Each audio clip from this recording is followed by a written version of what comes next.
In today's patch notes video, we are bringing you a fresh take on one of the game's most iconic weapons. The original pistol had its strengths, but it didn't quite fit in with the new visual direction. With inspiration from classic sci-fi, the reworked design strikes a balance between form and function. Let my super smart teammates break down what's changed and why.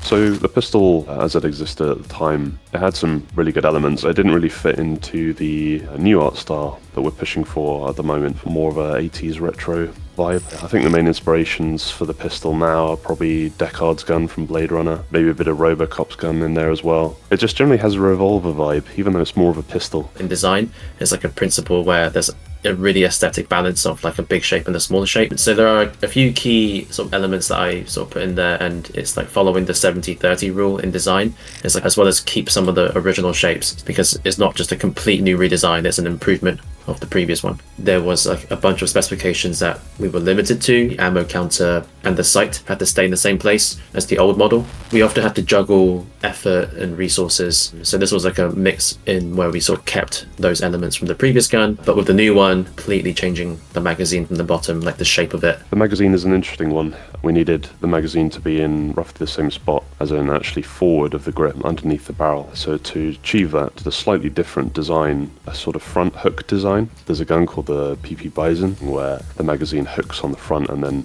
rotates up and back into the magazine well. And we thought to have that on a pistol is quite novel and fresh, but also I thought it would be easy to have the magazine flick out and just sort of swing out. And as Danny said, if you're reloading many times in a match, you kind of want things to be fluid. The most challenging thing would probably be designing the weapon itself. I think there are a lot of gun nerds out there that would correct if something was wrong or misplaced. It needs to look like it works, and even though it's a game and it's game development, we thought it was best that we would actually design it as if it was to be real, that it could work if it was made. As part of the uplift, we wanted to be gritty and we wanted to be like quite strong and bold, and not too funky and funny, whereas a bit of a comedic effect. We want it to be more serious. Yeah, if things get too fantastical, then they get a little bit whimsical at the same time, and yeah, like Danny says, a little bit maybe goofy or light-hearted. Keep things serious, keep things grounded, and it feels like the stakes are maybe higher. Not only do we have to consider the entire animation, but also how it would look from a first-person perspective, and that's when,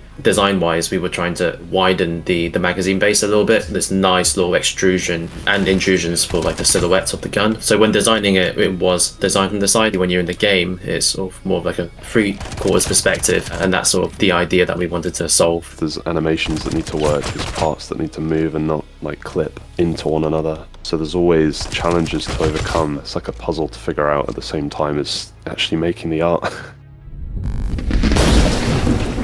It's like capture the flag on crack.